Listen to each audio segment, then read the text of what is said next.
Adam from Edmond, Oklahoma hit me and said, hey, what would have happened to Nick Saban's career if Rich Rodriguez had taken the Alabama job? I know a lot of you were in college. You probably don't remember this day. But in late 2006, I remember it vividly. Mike Shula had been fired as the head coach at Alabama. So there was a thought that Alabama's time as a premier brand and program was done.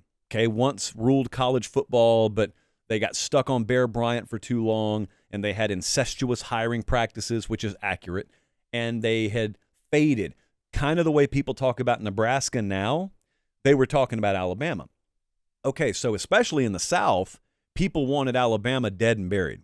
And so they, talk radio in the South was just inundated with Alabama thinks they're going to go hire Nick Saban, but they're really not going to be able to get him.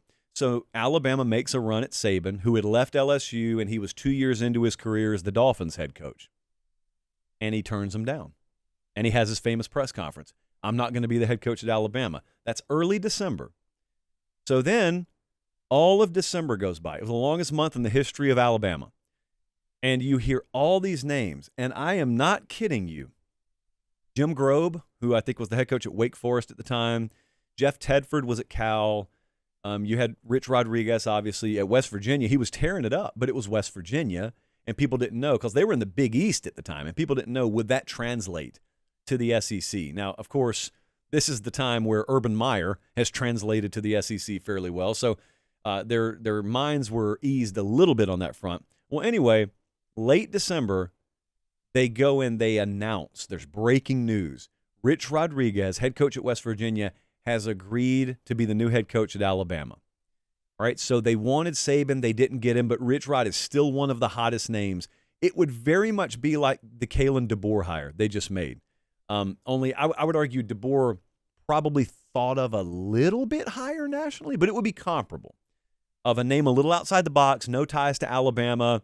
He's done it one place, but is he going to do it on the big stage? He's got a really impressive offense, but will his team be complimentary enough? Will he recruit in the South? They were saying a lot of that stuff about Rich Rod. So Rich Rod takes the job, or does he? So I remember in Columbus, Georgia, the red light I was at the morning that I was listening to ESPN radio, and Colin Cowherd was on at the time, and he's going to break, and he does the paper rustle in the mic, and he says, hey, that Rich Rodriguez to Alabama deal is not finalized. That's how he tossed to break. It was the best tease that I've ever heard in my life. So, I mean, I am glued to that radio waiting the 3.5 or 4 minutes during the break for it to come back. So they come back, and there's word out of Tuscaloosa that Rich Rodriguez has rescinded his accepting of the Alabama job. He's staying at West Virginia. They're offering him a contract extension. And at that point, you're like, are they right? Is Alabama really just SOL? Are they really going to be regulated to a second or third tier program? Is Alabama secret poverty in college football now? So Christmas comes and goes. Nothing. New Year's comes and goes. Nothing. January 2nd, you start to hear the rumblings. Nick Saban's back in play. And everyone, even Alabama fans for different reasons, but everyone's like, it's not happening. And Alabama fans are like, they're kind of doing the reverse psychology. It's not going to happen. Please let it happen. It's not going to happen. Nah, come on, Nick, come home. January 3rd, 2007, Nick Saban accepts the Alabama head coaching job. There's the legendary scene from him getting off the plane there on the tarmac in Tuscaloosa, and I'm pretty sure the entire city is there to greet him. People he's never met are kissing him. It's great. Just wonderful. And so he wades through a sea of crimson humanity there.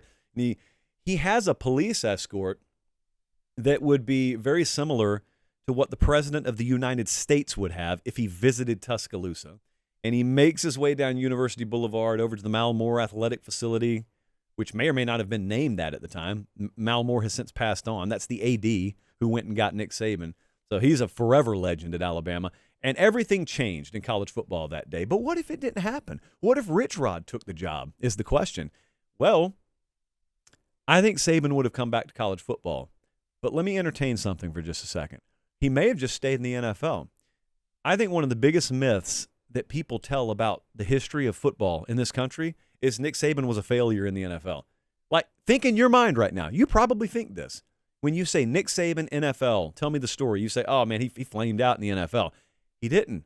He was like 2 games below 500. He had a better 2-year start than Parcells or Belichick had in their careers, and also wanted Drew Brees, and team doctors turned it down. And unlike college football, Nick Saban does not get final say in the NFL. Nick Saban is cut out for the NFL. Nick Saban, I have no doubt, was going to succeed in the NFL. So if he had stayed in the NFL, he would have been fine, would have ended up being a winner, and it would be a moot point. But because he was only 2 years in, people just misremember things, man. People misremember. Like, he was in the playoff hunt up until the last few weeks of the season his second year. They were fine. Like, they were fine. So anyway, beat Belichick twice. Vintage Patriots Belichick beat him twice when he was down there. So he comes to Alabama, but if he doesn't, if he stays in the NFL, Miami would have been a winner under him. But if he doesn't, if he does come back to college football, where does he go? Probably not Alabama, so where does he go? Because Rich Rod, I think, would have been okay. Does he end up at Texas? Mac Brown's got a few years left at that point. Does he end up at Texas? Does he end up maybe somewhere else in the SEC? Maybe he goes to Tennessee. Maybe Phil Fulmer's career still fades out around the time it did. Now, we all know Saban had a lot to do with a lot of those careers flaming out when they did, but you know as well as I do, big jobs come open all the time for many different reasons.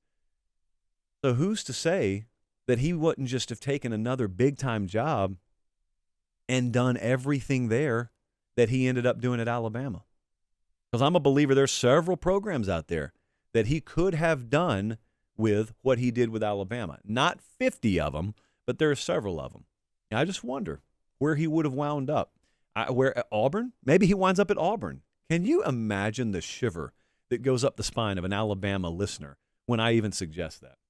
Anyway, fun exercise there.